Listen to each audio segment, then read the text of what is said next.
So hey guys, welcome back to the channel. और finally आ चुके हैं एक और नई वीडियो के साथ वापस। और आज इस वीडियो में करने वाला हूं आईफोन XR का ग्लास चेंज। और भाइयों, अगर आप इस वीडियो को पूरा देखते हो तो मैं गारंटी देता हूं कि आपको XR और 11 के लिए कोई अदर वीडियो देखने की जरूरत नहीं पड़ेगी। मैं इसमें बिल्कुल अच्छे से एक्सप्लेन किया हूं, तो आप वीडियो को बिल्कुल ध्यान से और एंड तक देखना।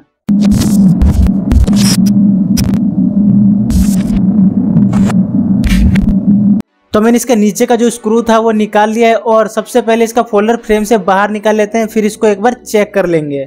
भाइयों, फोल्डर फ्रेम से निकालते टाइम भी आप सेपरेटर की हीटिंग हैंडेड रखें और हमेशा हैंडेड ही रखो, चाहे कटिंग करने का टाइम हो या फोल्डर फ्रेम से बाहर निकालने का टाइम हो। और इसको लगभग 1 मिनट हीट करने के बाद इसको बहुत ही आराम से उतारना है। वैसे मेरा कांच ज्यादा ब्रेक नहीं है, अगर आपका ग्लास ज्यादा ब्रेक है तो बहुत ही आराम से निकाले। वैसे कैसे भी निकालना हो, कितना भी टूटा हुआ हो, बहुत ही आराम से निकालना चाहिए, नहीं तो ये TFT होती है, ये टूट भी जाती है कई बार। तो इसको बहुत ही आराम से आपको निकालना है। इस पे हल्का फुल्का केरोसिन का यूज कर सकते हो, खाली ब्लेड में हल्का सा लगा सकते हो, इस पे डालना नहीं है। बहुत ही हल्का केरोसिन डालना है और इसको बहुत ही आराम से आपको उतारना है। और बीच बीच में अगर LCD ठंडी हो जाती है तो आप हीट भी कर लें। इसे हीट करना बहुत जरूरी होता है क्योंकि ये बहुत ही ज्यादा हार्ड चिपकी होती है।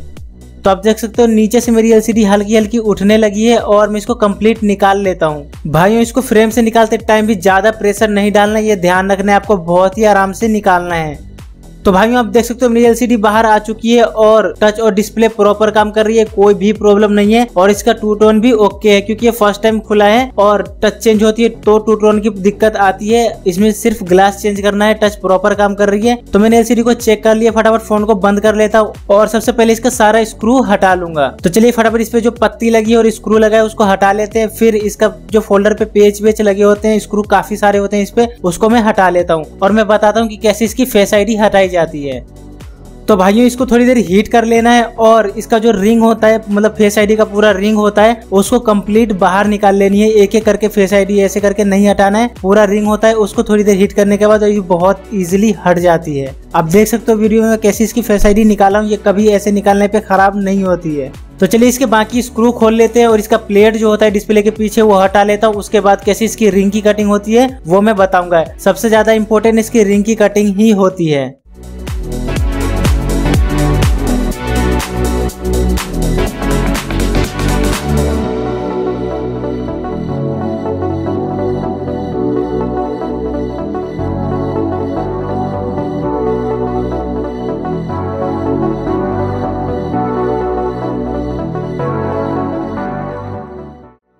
तो मैंने प्लेट हटा ली और फटाफट इसकी रिंग की कटिंग कर लेते हैं। भाइयों, इसको हमेशा 100 टेम्परेचर पे ही मैं काटता हूं और मैं ये आपको बताता हूं कि आप भी 100 टेम्परेचर पे काटा करो क्योंकि इसकी रिंग कटिंग करते टाइम इसको हीट भी अच्छा खासा चाहिए होता है। तो इसकी हीटिंग हमेशा मैं 100 ही रखता हूं।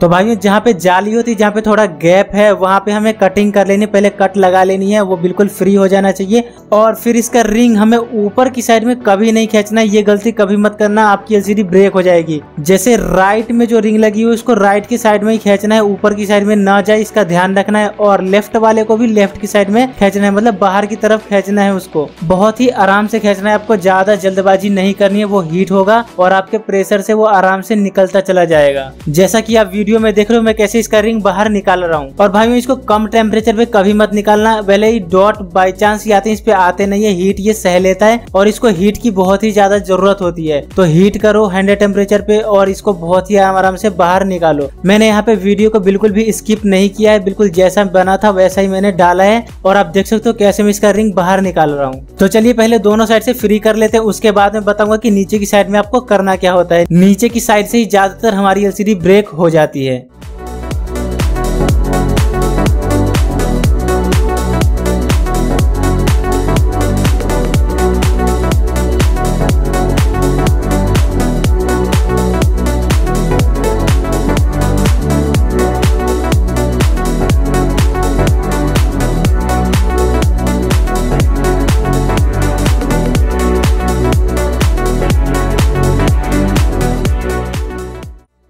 तो भाइयों आपको नीचे की साइड में पूरा रिंग नहीं निकालना है, वैसे जरूरत भी नहीं पड़ेगी आपको निकालने का। जहां तक मेरा रिंग निकल पाया है वहीं तक आप भी निकालो और उसके बाद रिंग को वहीं से तोड़ दो। रिंग को वैसे मत तोड़ा करो जो आपको मोड़ वोड़ के उसको नहीं तोड़ना है, बहुत ही आराम से तोड़ना है। और अगर नहीं टूटती तो आप देख सकते हो कैसे मैंने इसकी कटिंग की है, वैसे ही आपको इसको काट लेनी है।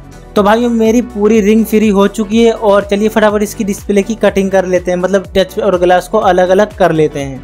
तो भाइयों मैंने इस पे 0.3 mm का वायर यूज किया है और मैं हमेशा आईफोन हो या पेपर एलसीडी हो उस पे मैं 0.3 mm का ही वायर यूज करता हूँ। तो भाइयों आपको एक कोने से कटिंग करनी है और एक कोना जब कट जाए उसके बाद दूसरे कोने से कटिंग करो, उसमें ये होएगा कि आपकी टच बिल्कुल खराब नहीं होएगी। और ध्यान रहे कि जहाँ से कांच पे आपका रिंग चिपका हुआ था वहाँ पे ज्यादा मोटा ग्लू ना हो, अगर ग्लू है तो उसको ब्लेड की सहायता से बहुत ही आराम से साफ कर लो। और आप वीडियो में देख सकते हो कैसे मैं इसकी कटिंग किया हूँ, तो इसी प्रकार आपको कटिंग करनी है और बहुत ही आराम से वायर चलानी है क्योंकि नीचे टच का पत्ता होता है वो डैमेज ना हो जाए। और इसकी टेम्परेचर भी कटिंग करने टाइम भी टेम्परेचर मैंने 100 ही रखा है। और मैं ये बता दूं कि हमेशा मैं 100 ही रखता हूं, तो टेम्परेचर को लेके आप ज्यादा कंफ्यूज ना होया करो। हमेशा 100 टेम्परेचर पे आप काम करो, चाहे आप पेपर एलसीडी पे काम कर रहे हो या आप आईफोन पे काम कर रहे हो। और भाइयों कटिंग करते टाइम आपको बिल्कुल वायर नीचे तक लानी है, लास्ट जहां तक आ सकता है वहां तक लानी है और फिर इसको बहुत ही आराम से ऊपर ले जाना है और आपकी एलसीडी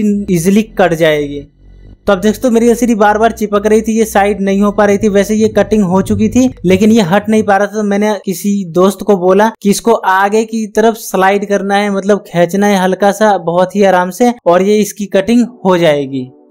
तो भाइयों आप देख सकते हो मेरी एलसीडी कटिंग हो चुकी है और फटाफट इसका जो ग्लू है मोटा मोटा बहुत सारा ग्लू रह गया है, इसको मैं साफ कर लेता हूं। उसके बाद मैं बताऊंगा कि इसकी पंचिंग कैसे करनी है। पहले ये मैं बताता हूं कि इसकी सफाई कैसे करनी है, सही तरीका क्या है साफ करने का। तो भाइयों केरोसिन से आपको अच्छे से गीला कर लेना है और केरोसिन आपको भर भर के नहीं डालना है, कपड़े में लगा के और बहुत ही आराम से डालें ताकि बस ये पूरा गीला हो जाना चाहिए। और उसको 1 मिनट छोड़ने के बाद आप देख सकते हो कितनी ढीली हो जाती है ग्लू, बहुत ही हल्की हो जाती है। मैं ये दिखा रहा हूँ कि हाथ से भी साफ हो सकता है, तो आप हाथ से ही साफ कर लो अगर मशीन नहीं है आपके पास तो। वैसे मैं इस पे मशीन से साफ किया हूँ, ये इतनी ढीली हो जाती है कि इसको हाथ से भी इजीली आप साफ कर सकते हो।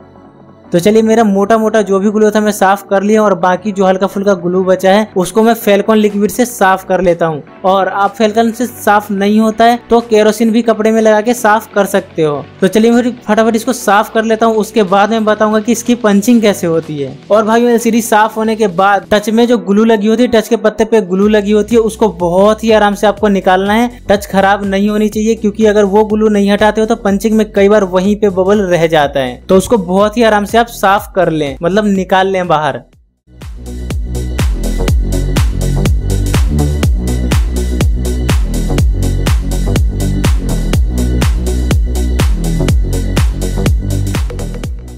तो भाइयों आप देख सकते हो मेरी एलसीडी बिल्कुल क्लीन हो चुकी है और मैं फटाफट इसको पंच मार लेता हूं। तो पंच मारते टाइम हमेशा आपको विद ओसीए वाला ग्लास यूज करना है आईफोन पे या पेपर एलसीडी पे।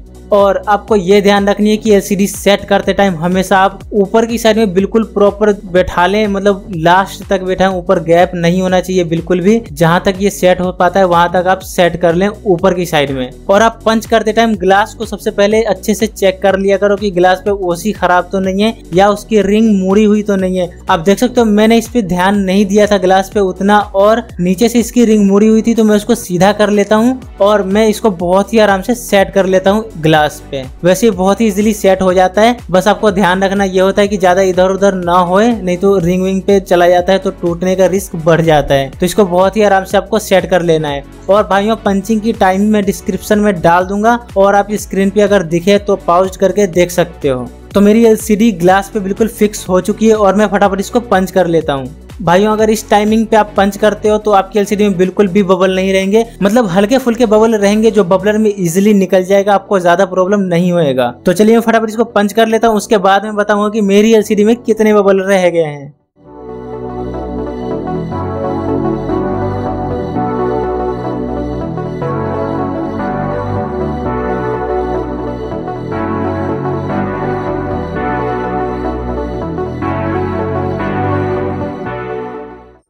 तो भाइयों आप देख सकते हो मेरी एलसीडी पंच हो चुकी है और इसमें बिल्कुल हल्के फुल्के बबल हैं और ये जो डस्ट है वो ऊपर है। आप ये मत समझना कि ये नीचे है, मतलब एलसीडी के अंदर है, वो बाहर में है। तो फटाफट मैं इसको बबलर में डाल के 2 से 3 मिनट चला देता हूँ। उसके बाद मैं आपको एक बार फ्रेश एलसीडी चेक करा दूंगा।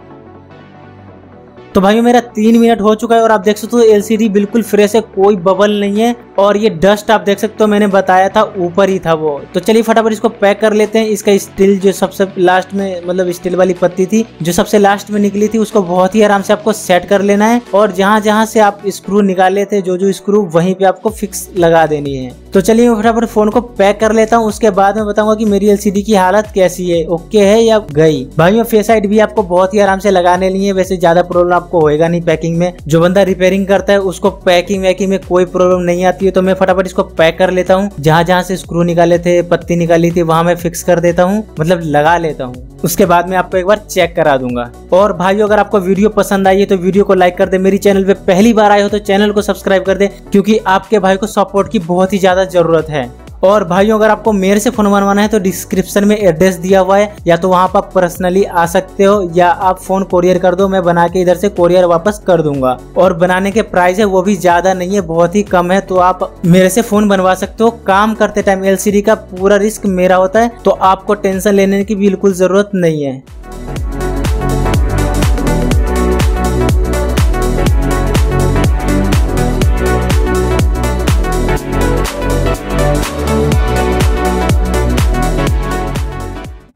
तो भाइयों मेरा फोन पैक हो चुका है और आप देख सकते हो एलसीडी बिल्कुल ओके है, कोई प्रॉब्लम नहीं है, ना कोई डॉट है ना कुछ है, और टच भी प्रॉपर काम कर रही है और मेरा टू टोन भी बिल्कुल वर्क कर रहा है, मतलब इसकी टच चेंज नहीं हुई है, ये मैं कह सकता हूँ। तो भाइयों लास्ट तक वीडियो देखने के लिए आपको बहुत बहुत शुक्रिया। फिर मिलेंगे किसी और वीडियो में किसी और फोन के साथ। Thanks for watching, bye bye.